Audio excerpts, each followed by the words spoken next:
ओम शांति। आज 7 जून 2024 मम्मा का विशेष मास, जून मास, जिसमें मम्मा ने अपने संपूर्ण स्वरूप को धारण किया था। तो आज मातेश्वरी जी के मधुर महावाक्य भी आज की मुरली में आए हैं।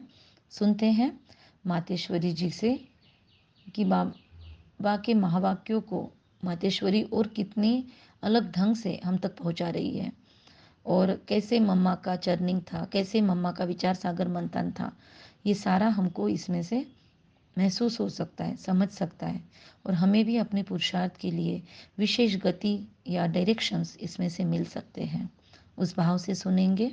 मम्मा कहती है, देखो, मनुष्य कहते हैं कौरवों और पांडवों की आपस में कुरुक्षेत्र में लड़ाई लगी है, और फिर दिखलाते हैं पांडवों का साथी, डायरेक्शन देने वाला श्री कृष्ण था। तो जिस तरफ स्वयं प्रकृतिपति है उसकी तो विजय जरूर होगी। देखो, सभी बातें मिला दी है। अभी पहले तो इस बात को समझो कि प्रकृतिपति तो परमात्मा है। श्री कृष्ण तो सतयुग का पहला देवता है। प्रकृतिपति कौन है? परम पिता परमात्मा, कोई इंसान नहीं। और श्री कृष्ण सतयुग का पहला देवता है। पांडवों का सारथी परमात्मा था, न कि देवता, न कि कोई देहधारी। पांडवों का सारथी परमात्मा खुद था, या खुद है अभी। अब परमात्मा हम बच्चों को कभी हिंसा नहीं सिखला सकते, क्योंकि वो खुद संपूर्ण अहिंसक है, विश्व रक्षक है। वो किसी को मारने की बात, अपने ही बच्चों को मारने की बात अपने दूसरे बच्चों को बताएंगे? न पांडवों ने हिंसक लड़ाई करके स्वराज्य लिया, क्योंकि जहाँ पे आधार हिंसा है वो चिरकाल तक टिकने वाला साम्राज्य नहीं हो सकता। तो परमात्मा ऐसे अल्पकालीन साम्राज्य की स्थापना करने के लिए क्यों इतनी लड़ाइयाँ लगवाएंगे? बाबा कहते हैं, न पांडवों ने हिंसक लड़ाई कर स्वराज्य लिया। मम्मा कहती है, ये दुनिया कर्म क्षेत्र है, कुरुक्षेत्र नहीं, कर्म क्षेत्र। कुरुक्षेत्र का अर्थ है कर्म क्षेत्र। तो जिससे मनुष्य जैसा जैसा कर्म कर बीज बोता है, वैसा अच्छा व बुरा फल भोगता है। जिस कर्म क्षेत्र पर पांडव अर्थात भारत माता शक्ति अवतार भी मौजूद है। अभी पांडवों के साथ साथ शक्तियों का भी गायन है, मतलब माताओं को बाबा शक्तियाँ, और जो भाई लोग हैं उन्हें परमात्मा पांडव कहते हैं। तो परमात्मा कहते हैं अभी दोनों मौजूद है, पांडव भी और शिव शक्तियाँ भी। परमात्मा भारत खंड में ही आते हैं, इसीलिए भारत खंड को अविनाशी कहा जाता है। अवतरण खास परमात्मा का भारत खंड में हुआ है, क्योंकि अधर्म की वृद्धि भी भारत खंड से हुई है। वहाँ ही परमात्मा ने योग बल द्वारा कौरव राज्य खत्म कर पांडवों का राज्य स्थापन किया।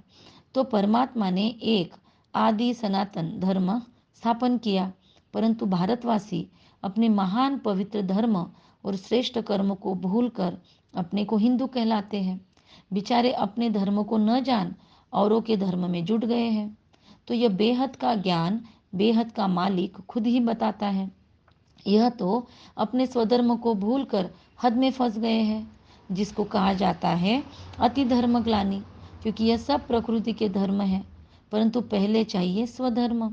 हर एक का स्वधर्म है कि मैं आत्मा शांत स्वरूप हूँ। फिर अपनी प्रकृति का धर्म है देवता धर्म। हर एक को शांति स्वधर्म, हर एक आत्मा का तो फिक्स है। फिर प्रकृति का धर्म देवता धर्म। तो ये 33 करोड़ भारतवासी देवताएं हैं। तभी तो परमात्मा कहता है कि अनेक देह के धर्मों का त्याग करो, सर्वधर्मानि परित्यज्य मामेकम शरणम व्रज, अहम त्वाम सर्व पापेभ्यो विनश्येन माशुच। तो इस हद के धर्मों में इतना आंदोलन हो गया है, मतलब इतना ज़्यादा विचलन हो चुका है, आंदोलन हो चुका है। तो अब इन हद के धर्मों से निकल बेहद में हमें जाना है। उस बेहद के बाप सर्वशक्तिवान परमात्मा के साथ योग लगाना है। तो सर्वशक्तिवान प्रकृतिपति परमात्मा है, न कि कृष्ण। कल्प पहले भी मम्मा कहती है, जिस तरफ साक्षात प्रकृतिपति परमात्मा कल्प पहले थे, उनकी विजय गाई हुई है। श्रीमद् भगवद गीता का इसका प्रूफ है कि जिधर परमात्मा है उनकी विजय हुई। तो मम्मा भी आज हमको उसको कितना सुंदर ढंग से इस गीता के महावाक्यों को समझा रही है, कि जहाँ पर पांडवों के साथ शक्तियाँ भी अवतरित है, तो उस खंड में ही परमात्मा आते हैं। और कहीं पे तो देवियाँ नहीं है ना, हम अभी देख सकते हैं कोई भी देशों में देवियों का गायन नहीं है, भारत में है। पांडव का गायन यहाँ पे है। तो खास भारत खंड में ही परमात्मा का अवतरण हुआ, इसकी प्रूफ्स बहुत सारे हैं। फिर परमात्मा कहते हैं अधर्म की वृद्धि भारत खंड में ही हुई है और फिर वहाँ पर ही फिर से धर्म उत्थान होना है। परमात्मा ने योग बल द्वारा ही कौरवों का राज्य खत्म किया और पांडवों का स्थापन किया। तो परमात्मा द्वारा ही एक आदि सनातन धर्म स्थापन करवाया गया। लेकिन भारतवासी हम ऐसे हैं जो अपने महान पवित्र धर्मों को भूल गए, अपने कर्मों को भूल गए, अपने आप को ही भूल गए ना। हम अपने आप को आत्मा है यही भूल गए। तो ये सारी बातें भी हम भूल गए और खुद को हिंदू कहलाने लगे। तो मम्मा कितना डिटेल में खोद खोद कर डिटेल में ले जाकर हर चीज़ समझाती है। इसलिए मम्मा के मुरलियों की विशेष स्टडी हम इस मास में कर सकते हैं। बेचारे मम्मा कहती है कि अपने धर्मों को न समझकर दूसरे धर्मों के इसमें जुट गए। मतलब है हमारा आदि सनातन देवी तथा धर्म, एक्चुअली उसके लिए हमने मेहनत करनी चाहिए। और लगे किधर है, हिंदू मुस्लिम को मारने में लगे, मैं मुस्लिम हिंदू को मारने में लगे, एक दूसरे को नीचे गिराने में लगे हैं। मतलब तेरा मेरा धर्म में बचे गिर पड़े हैं और उसकी वजह से ना तो किसी की उन्नति हो रही है और जो खुद का धर्म बचाने जा रहा है वो दूसरे के धर्मों की ग्लानि कर रहा है। तो जो दूसरों को नीचा गिरा कर खुद उठना चाहता है वो कैसे उठेगा? अगर मुस्लिम्स हिंदू भाइयों को नीचे गिरा के उठना चाहते हैं तो नहीं उठ सकते। हिंदू अगर मुस्लिम्स को गिरा कर उठना चाहते तो नहीं उठ सकते। या फिर किसी और धर्मों को नीचे गिरा के हम उठना चाहें तो भी नहीं उठ सकते। तो भारत में तो कितने धर्म हैं। अगर आपस में प्यार से रहकर एक दूसरे को ऊपर उठाकर चले तो सभी चल सकते। लेकिन सभी एक दूसरे को अगर गिराने लग गए हैं तो उससे तो उन्नति नहीं हो सकती, क्योंकि उससे हिंसाचार बढ़ता है, आपस में कलह बढ़ता है, क्लेश बढ़ता है, नफरत बढ़ती है। और जिसका आधार नफरत है उसमें से उन्नति के बीज कैसे होंगे फलित? तो मम्मा हमको यही समझाना चाहती है, जो आज के वर्तमान समय की पुकार है या ज़रूरत है, ये शिक्षा है। अगर ये हम सभी समझ जाए, सभी धर्म की आत्माएं, तो बहुत सारा पॉलिटिक्स की गंदगी को भी हम क्लीन कर सकते हैं और बहुत सारा राजनैतिक भी सौहार्द हम ला सकते हैं और सामाजिक सौहार्द भी शायद मम्मा के इस ज्ञान को समझने से हम ला सकते हैं। लेकिन ये बेहद का ज्ञान खुद बेहद का मालिक समझा रहा है, तो उस बेहद के बाप को पहले प्यार करना, समझना, रियलाइज़ करना, महसूस करना, उससे कनेक्ट होना, उसका ये राजयोग समझना, ये बहुत ज़रूरी है।